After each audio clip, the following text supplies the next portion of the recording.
महामंत्री जी, आप मुझे कहाँ लिए जा रहे हैं?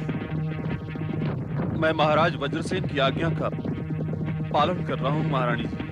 क्या है महाराज की आज्ञा? उन्होंने तो मुझे कुछ कहा ही नहीं। महाराज राजकाज में बहुत व्यस्त है महारानी, उन्हें आपसे बात करने का अवकाश ही नहीं। परंतु ये तो बताइए, हम जा कहाँ रहे हैं? हम लोग जा रहे हैं एक महात्मा जी के पास, जो इस रोगग्रस्त शिशु को पुनः स्वस्थ कर देंगे। उनके हाथों में चमत्कार है महारानी, उनके स्पर्श मात्र से युवराज स्वस्थ हो जाएंगे। कहाँ है उन महात्मा जी का स्थान? यहाँ से दूर एकांत वन। क्या आप कभी उनके पास पहले गए हैं? क्या उनका चमत्कार आपने स्वयं देखा है? हाँ, अरे हाँ, अब स्मरण हुआ। मैं अपने एक मित्र के साथ उनके आश्रम पर गया था। बड़ी भीड़ थी वहां। सहस्त्रों लोग उनके चमत्कार से स्वास्थ्य लाभ की आशा में एकत्र हुए थे। मेला सा लग गया था वहां। शांत हो जा मेरे पुत्र, शांत हो जा। क्या वो महात्मा जी हमारे महल में नहीं पधार सकते थे? नहीं नहीं महारानी, वे महात्मा कहीं आते जाते नहीं। उन्हें किसी प्रकार का स्वार्थ या लोभ लालच नहीं है।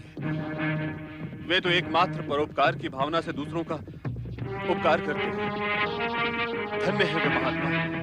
महामंत्री जी, एक ये है परोपकारी महात्मा और एक है हमारे राजगुरु धूर्जटी, जो दूसरों को कष्ट देने का जैसे प्रण लिए बैठे हैं। क्या मिलता है उन्हें दूसरों को कष्ट पहुंचाने से? मेरे तो कुछ समझ में नहीं आ रहा। मैं आपकी बात से सहमत हूँ महारानी जी। उनके जैसे ज्ञानी महापंडितों का काम दूसरों की सहायता करना है, दूसरों को दुख के सागर में ढकेलना नहीं। परंतु किसी के स्वभाव को तो नहीं बदला जा सकता। मानती हूँ कि मैंने अभिमान किया था, परंतु उसका दंड तो मैं पहले ही भुगत चुकी हूँ। अब वे बार बार मुझे प्रताड़ित करने की चेष्टा क्यों कर रहे हैं? इससे उन्हें क्या मिलेगा? भला हो महाराज का, उन्होंने उनका आदेश मानकर मुझे महल से बहिष्कृत नहीं किया।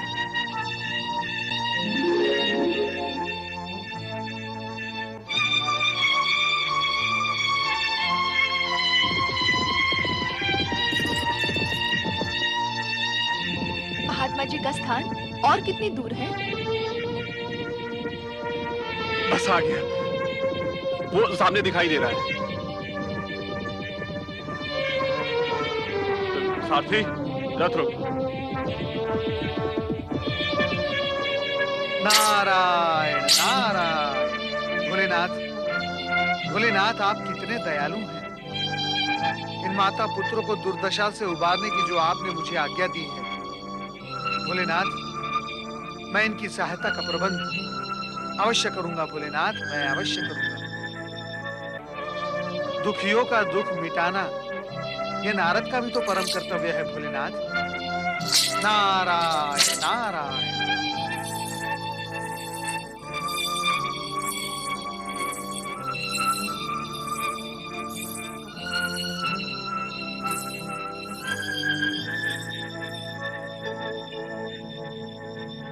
महामंत्री जी, यहाँ तो कोई आश्रम नहीं दिखाई दे रहा। ये तो वन प्रदेश का शिवालय है।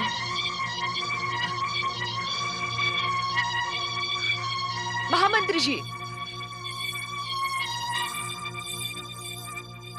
क्या बात है?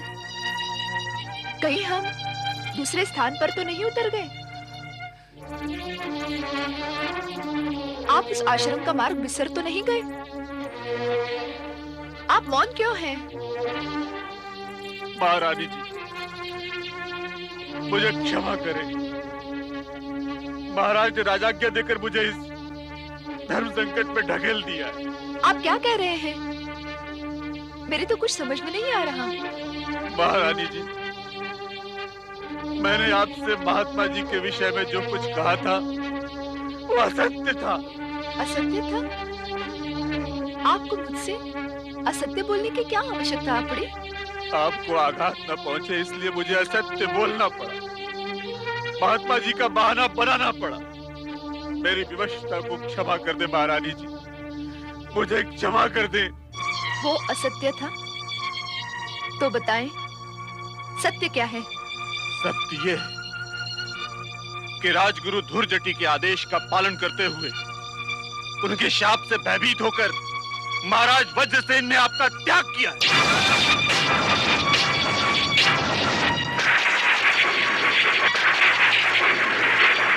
अपने राज्य से आपको बहिष्कृत किया है।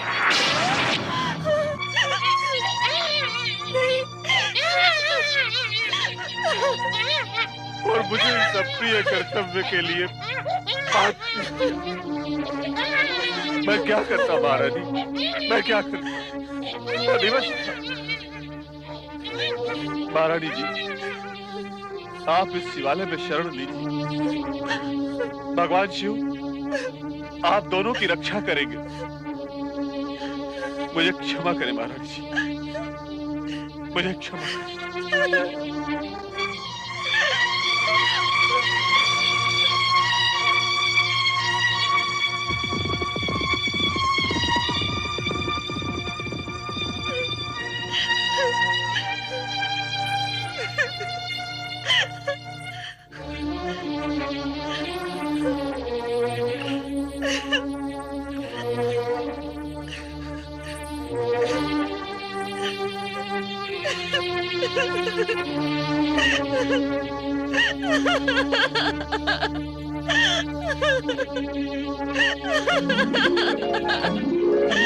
नारायण नारायण। चुप हो जा बेटा, चुप हो जा, चुप हो जा बेटा। ओम नमः शिवाय। ओम नमः शिवाय। चुप हो जा बेटा, ना मत रो बेटा। नमः शिवाय। ना ना नमः ना, शिवाय। मत रोना बेटा, ना। हे शिव शंकर, मेरे बच्चे पर दया करो, मेरे बच्चे पर दया करो। घबराओ नहीं बहन। ओम नमः शिवाय इस महामंत्र का जाप करने से संसार के बड़े से बड़े कष्ट का अंत हो जाता है। किंतु आप कौन हैं? मैं बाल ब्रह्मचारी हूँ। मुझे तुम अपना भाई समझो। भगवान भोलेनाथ तुम्हारे सभी कष्टों का अंत करेंगे।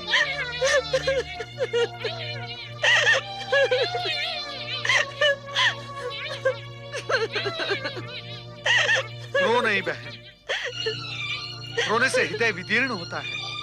तनिक धैर्य धारण करो और मैं जो कहता हूँ उसे ध्यान से सुनो। बहन, तुम भगवान भोलेनाथ की शरण में आई हो। अपनी सारी चिंताएं भगवान भोलेनाथ के शरण में समर्पित कर दो। ब्रह्मचारी भैया, मैं पहले भी एक बार संकट में पड़ गई थी और यही भोलेनाथ की शरण में आई थी। परंतु परंतु क्या बहन? भगवान भोलेनाथ के शरण में आने के पश्चात संकट दूर ना हो, ये हो ही नहीं सकता बहन। इनकी शरण में आने के पश्चात संकट दूर होकर रहता है, इस बात पर मेरा अटल विश्वास है। मैं अभागन भगवान शिव पर अटल विश्वास नहीं कर पाई। मैं घबरा गई थी। उस समय एक ब्राह्मणी माता ने मुझे 16 सोमवार का व्रत और शिव पार्वती की आराधना की प्रेरणा दी थी, परंतु मैंने इसे नहीं किया। लगता है इसी कारण मैं पहले से भी बड़े संकट में पड़ गई हूँ। कितना सुंदर योग है। आज भी सोमवार है। आज ही से तुम निष्ठा पूर्वक 16 सोमवार का व्रत प्रारंभ करो। तुम्हारे सभी संकट दूर होकर ही रहेंगे। मैं इसी समय से 16 सोमवार का व्रत निष्ठा पूर्वक करने की शपथ लेती हूँ।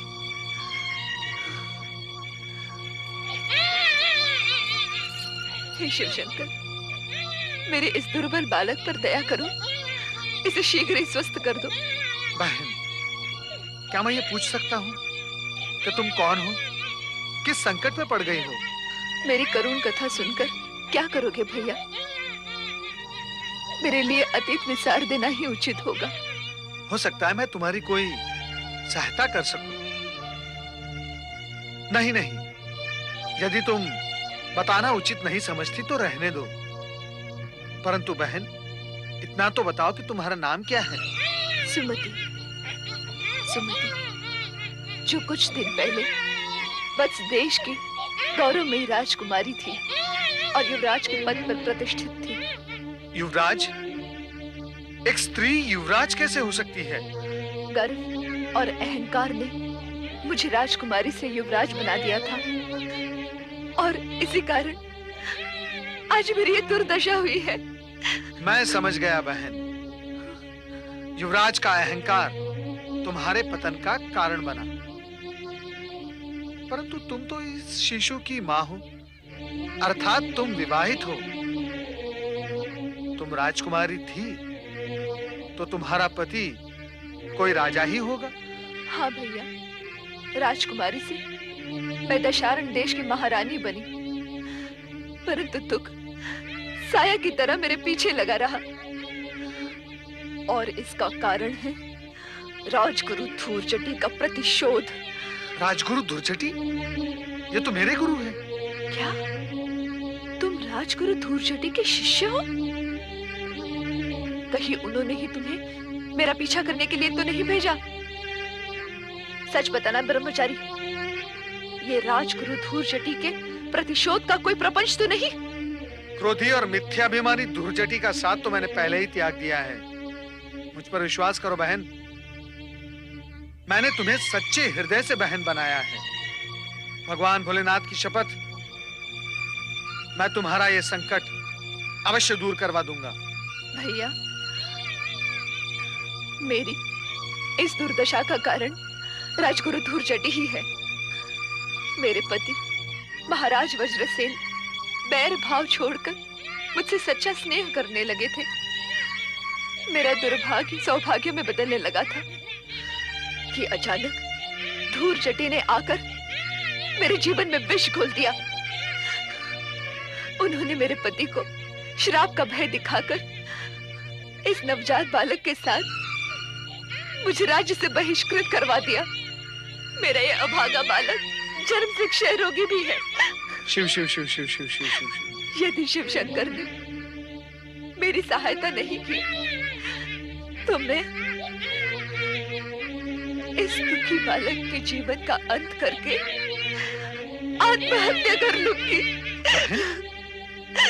इसका अर्थ तो ये हुआ कि तुम्हें अब भी मुझ पर विश्वास नहीं है। भगवान भोलेनाथ की शपथ को तुम झूठी समझती हो? नहीं भैया, ऐसी बात नहीं है, परंतु सच कहती हूँ, मैं जीवन से निराश हो गई हूँ। चिंता करने की कोई आवश्यकता नहीं है बहन। अब तुम्हारा भाई तुम्हारे साथ है। तुम आओ मेरे साथ।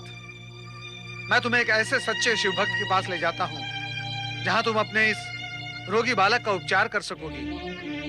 अरे बहन, तुमने अपने इस पुत्र का नाम तो बताया ही नहीं। अभी तक तो ये अनामा है। इसका नामकरण संस्कार होने से पहले ही ये अभागा निराश्रित हो गया। अब ये भगवान भोलेनाथ की शरण में आ गया है। इसका भविष्य उज्जवल है बहन। इसकी आयु लंबी है। मैं इसका नामकरण अभी कर देता हूँ। नामकरण? हाँ, इसका नाम भद्रायु है। भद्रायु? हाँ, भद्रायु। आओ मेरे साथ।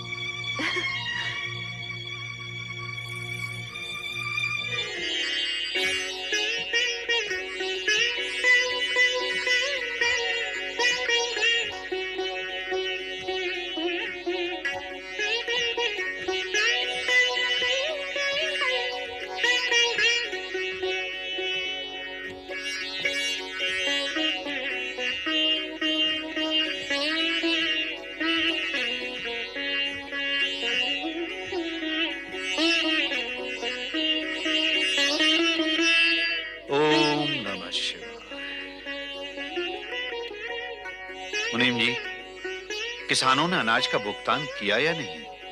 सेठ जी, हमारे किसान सच्चे और प्रामाणिक हैं। बिना कहे ही वे उपज भंडार में पहुंचा देते हैं। अब किसी किसान पर हमारा कोई ऋण शेष नहीं है। ओम नमः शिवाय, ओम नमः शिवाय। श्रेष्ठ श्री शिवचरण, आपका यश सदा बढ़ता रहे। ओम नमः शिवाय। शिवचरण की ड्योढ़ी में आपका स्वागत है। श्रेष्ठ श्री शिवचरण, भगवान भोलेनाथ की आप पर पूर्ण कृपा है। दानवीर के रूप में आपका यश दूर दूर तक फैला हुआ है। आपकी कीर्ति सुनकर ही हम आपके पास आए हैं।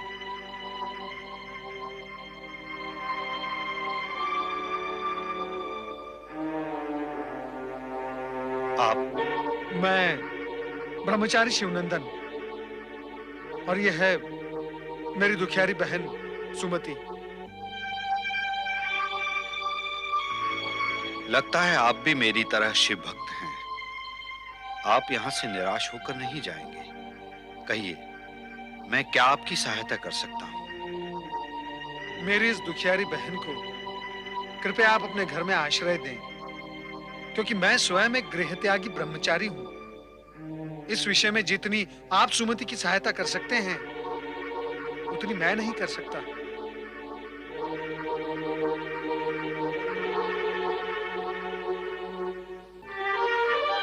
क्या बात है श्रेष्ठीवर? इतने बड़े दानवीर होने के पश्चात भी क्या आप एक निराश्रित को आश्रय नहीं दे सकते? सामाजिक नीति नियमों के अनुसार मैं किसी भी पराई स्त्री को अपने घर में आश्रय नहीं दे सकता ब्रह्मचारी जी। आप इनकी रहने की व्यवस्था कहीं और कर दीजिए। मैं अन्य किसी भी प्रकार की सहायता के लिए तत्पर हूं। मेरी कठिनाई आप समझ सकते हैं। श्रेष्ठी, आप हमारी आशाओं पर इस प्रकार घात कर इस बेचारी को दुख के सागर में न धकेलें। ये बेचारी तो आपके घर के किसी भी कोने में पड़ी रहेगी। मेरी भी कोई सामाजिक प्रतिष्ठा है ब्रह्मचारी जी, और उस प्रतिष्ठा के विरुद्ध मैं कोई भी कार्य नहीं कर सकता। और यदि मैं ऐसा करता हूं तो अन्य किसी की भी सहायता करने की स्थिति में मैं नहीं रह पाऊंगा। क्षमा कीजिए, क्षमा कीजिए। मैं इस कार्य में आपकी सहायता नहीं कर सकता। चलो सुमति बहन, एक शिवभक्त ही दूसरे शिवभक्त की सहायता करने के लिए तैयार नहीं है, तो समझ लो तुम्हारा दुर्भाग्य बहुत कठोर है। ओम नमः शिवाय। एक उपाय है ब्रह्मचारी जी। वो क्या है? मेरी धर्मपत्नी इन्हें आश्रय देने के लिए सहमत हो जाए तो मैं आपकी बात मान सकता हूं। वो भी गर्भवती है और इस समय उसे किसी महिला सहायकर्ता की आवश्यकता है। चलिए मेरे साथ।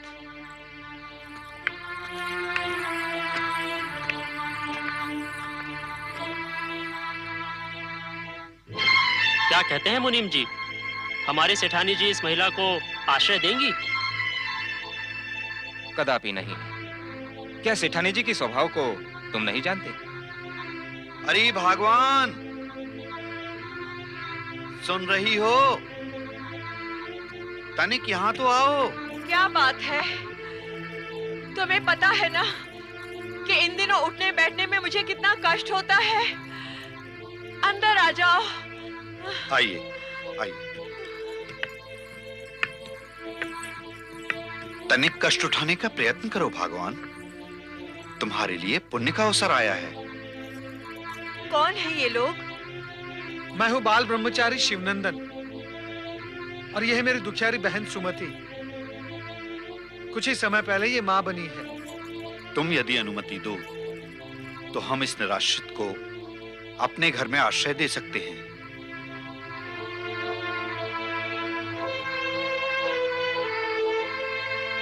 निराश्रिता? मुखमंडल से तो ये कोई राजरानी दिखती है। इसे आश्रय की क्या आवश्यकता है? आपका अनुमान सत्य है श्रीमंतिनी जी, परंतु भाग्य ने मेरे और मेरे बच्चे के साथ बहुत क्रूर खेल खेला है। एक राजरानी एक भिखारन बनकर रह गई। यदि आप मेरी व्यथा कथा सुनेंगी तो आपको मेरी बात पर अवश्य विश्वास हो जाएगा।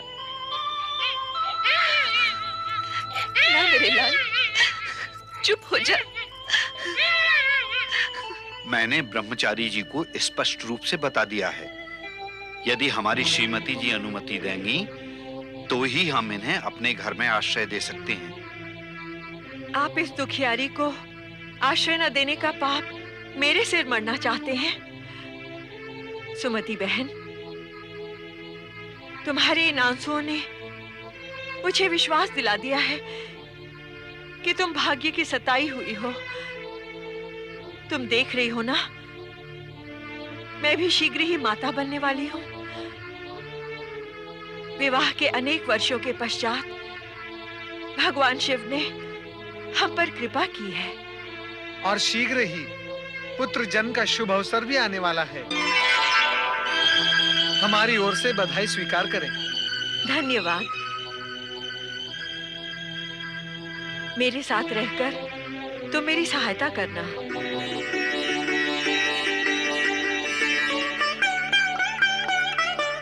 जानते हैं ब्रह्मचारी जी, हम पर भगवान शिव की कृपा 16 सोमवार का व्रत करने के पश्चात ही हुई है। हम दोनों ने भी व्रत रखा था। मेरी बहन ने भी इसी सोमवार से 16 सोमवार का व्रत प्रारंभ किया है। तब तो और भी प्रसन्नता की बात है। अब तुम्हारे सारे संकटों का अंत शीघ्र ही होगा। श्रेष्ठीवर, मैं आप दोनों का कृतज्ञ हूँ। अब मैं अपनी दुखियारी बहन सुमति और भांजे की चिंता से मुक्त हुआ हूँ। ओम नमः शिवाय। ओम नमः शिवाय। ब्रह्मचारी जी। सुमति बहन, मैं तुम्हें समय समय पर मिलता रहूंगा। अब तो मुझे आज्ञा दो। भैया, तुमने मुझ पर और मेरे बच्चे पर बहुत बड़ा उपकार किया है। मैं ये उपकार जीवन भर नहीं भूल पाऊंगी। नहीं बहन, नहीं। ये उपकार तो भगवान भोलेनाथ के हैं। वे यदि मुझे तुम्हारे पास नहीं भेजते समय पर तो मैं क्या कर सकता था। ओम नमः शिवाय। ओम नमः शिवाय।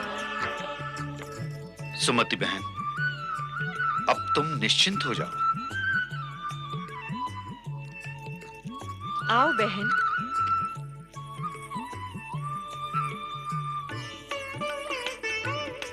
बहन, तुमने अपना नाम तो बताया नहीं।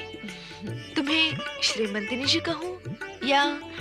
श्रेष्ठीवर ने धन प्राप्ति की आशा में मेरा नाम धनश्री रख दिया, परंतु मेरा पुराना नाम पार्वती है। पार्वती? शिव पार्वती पर आस्था रखने वाला हर संकट से उबर जाता है। पूरी निष्ठा से 16 सोमवार व्रत करने की शपथ ले, तेरा कल्याण होगा। बहन, मैंने उन ब्राह्मणी माता के कहने पर 16 सोमवार का व्रत तो प्रारंभ कर लिया, परंतु मुझे उसके विधि विधान के बारे में कोई ज्ञान नहीं है। मैं चाहती हूँ कि विधि पूर्वक पूजा करके 16 सोमवार का व्रत रखूं।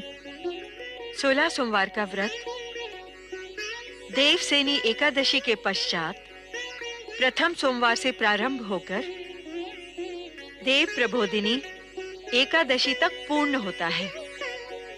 बहन, हमारे कुल पुरोहित जी तुम्हें शिव के मंदिर ले जाकर विधिवत इस व्रत की पूजा करवाएंगे। पुत्री सुमति, 16 सोमवार का व्रत अति पुण्यमान तथा फलदायक होता है। इससे भगवान शिव तथा माता पार्वती प्रसन्न होते हैं। माता पार्वती की कृपा से मैंने ऐसा ही किया है। उस सोमवार को प्रातः से पहले ब्रह्म मुहूर्त में उठकर प्रसन्न चित्त होकर तन मन की शुद्धि करके भगवान शिव के मंदिर में जाना पड़ता है। उस दिन कलह व कुवचनों से बचना भी अनिवार्य है। इस जनेऊ के समान पीले सूत के डोरे में 4 ग्रंथि लगाकर गले में पहनना चाहिए। ये डोरा व्रत के पूर्ण होने तक पहनना होगा।